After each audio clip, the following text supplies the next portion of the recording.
Runways glow in the dark, gates hum with departures. From Africa to North America, 6 airports move the planet every single day. From pilgrimages to power lunches, cargo runs to bucket lists, all moving in tight, reliable waves. So let's count them down, smallest to largest, and see how the world really travels. These are the busiest airports on every continent.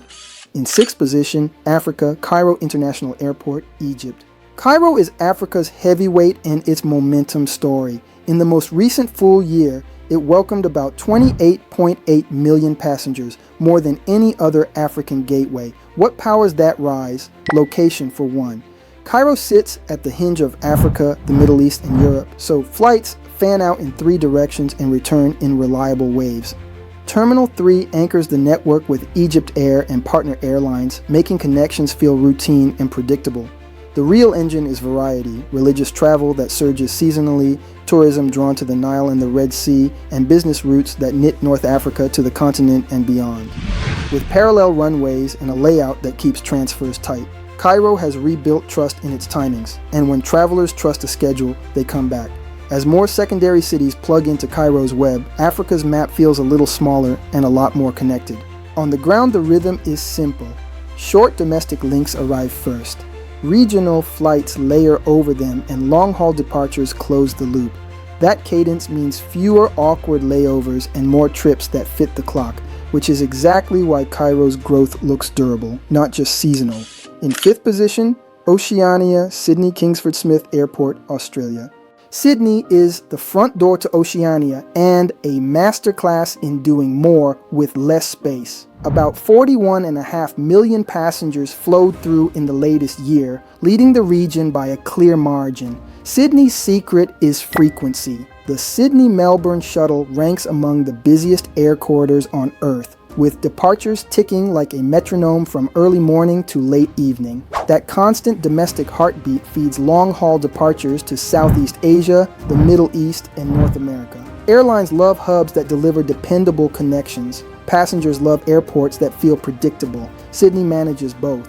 Even with a constrained airfield, its terminals and processes keep people moving. Short walks, clear signs, and schedules that respect the clock. Recovery here is focused and pragmatic, sharpening what already works. Fast domestic links that supercharge international reach. When an airport nails the basics, travelers notice and they reward it with repeat trips. There's also a cultural edge. Sydney sells confidence. Clear wayfinding, quick turnarounds, and a strong domestic backbone give families, students, and business travelers the same thing. Certainty that the next flight really does go when it says it will. In 4th position, South America, El Dorado International Airport, Bogota, Colombia.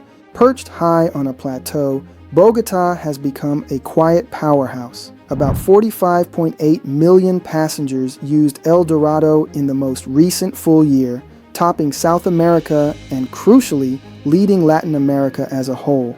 How did it get there? Network design. El Dorado is engineered around dependable connecting banks, with Avianca and other carriers stitching together city pairs that once required awkward detours.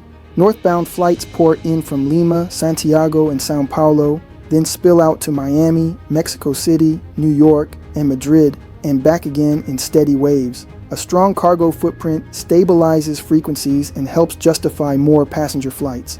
For travelers, that means better fares, tighter schedules, and more choice. For the region, it means a new center of gravity.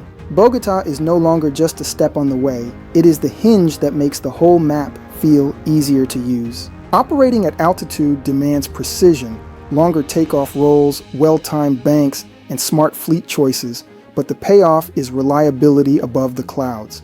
Add growing links to secondary Colombian cities and the Caribbean, and El Dorado's web keeps pulling more trips into one clean connection. Quick pulse check. If you're enjoying this global tour, kindly like and subscribe. It helps the channel reach more curious travelers and builders. In 3rd position, Europe, London Heathrow, United Kingdom.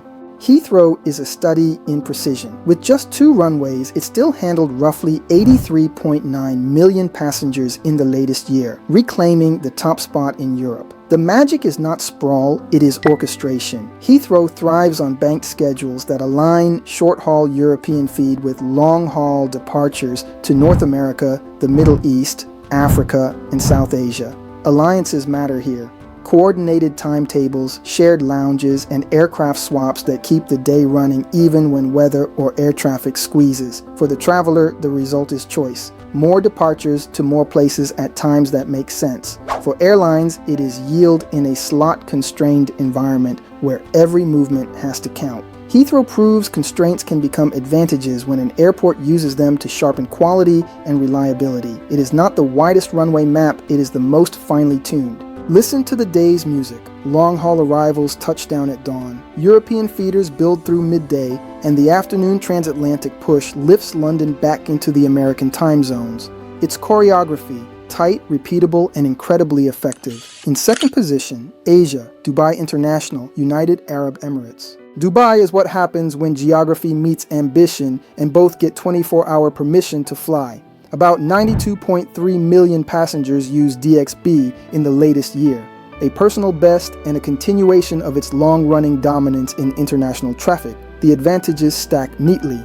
First, positioning. Dubai sits between Europe, Asia, and Africa, so a huge share of the world's population is reachable with one stop. Second, product. A consistent long-haul experience and minimum connection times that respect tight schedules. Third, scale. Wide-body flights in dense banks that multiply city pair options without multiplying stops. But the real story is trust. People connect through Dubai because they know the machine works. Flights arrive and depart in harmonized waves, facilities are designed around quick turnarounds, and when the clock ticks, the airport keeps its promises. In a world where long-haul travel can feel uncertain, DXB sells certainty, and certainty wins. Walk the concourses and you see the strategy. Overnight arrivals meet morning departures to Europe, midday flows tilt toward Asia and Africa, and the late-night long hauls reset the cycle. It feels like a 24/7 factory for global mobility, and that's exactly the point. In first position, North America, Hartsfield, Jackson, Atlanta International, United States.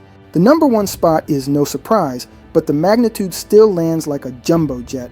Atlanta served about 108.1 million passengers in the latest year, more than any other airport on the planet.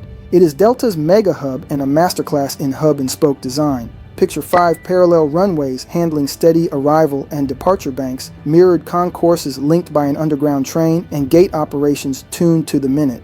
Each bank pulls travelers from dozens of smaller cities, then pushes them out to dozens more, creating one-stop access between places that could never support their own non-stop flights. That feedback loop compounds.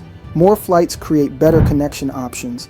Better options attract more travelers justify more flights. Add a metro area that keeps growing and a weather-resilient airfield layout, and you get durable leadership. Atlanta is not just the biggest. It is the cleanest expression of how scale, systems, and schedule design can work together. Here's the traveler's view. Short taxi times, clear concourse logic, and the plain train moving like a conveyor belt under the terminals. When a hub this large still feels predictable, it turns occasional travelers into loyal ones, and that loyalty is ATL's quiet superpower. From Cairo's crossroads to Sydney's discipline, Bogota's hinge, Heathrow's precision, Dubai's certainty, and Atlanta's scale, one truth stands out: networks beat geography. The winners time their waves, tighten connection windows, and turn constraints into reliability. Cargo and passengers amplify each other, frequency becomes gravity, and trust keeps travelers coming back. The map is still shifting. Africa's links are deepening. Oceania is optimizing. Latin America is competing. Europe is refining. The Gulf is scaling. And North America shows how size sings when the system works. Wherever you fly next, you are writing the strategy of a city built to move you all day, every day. Which hub impressed you most? Cairo's climb, Bogota's leap, or Atlanta's sheer scale? Tell us in the comments. And if this world tour earned it, kindly like and subscribe so we can keep uncovering the stories that move the world.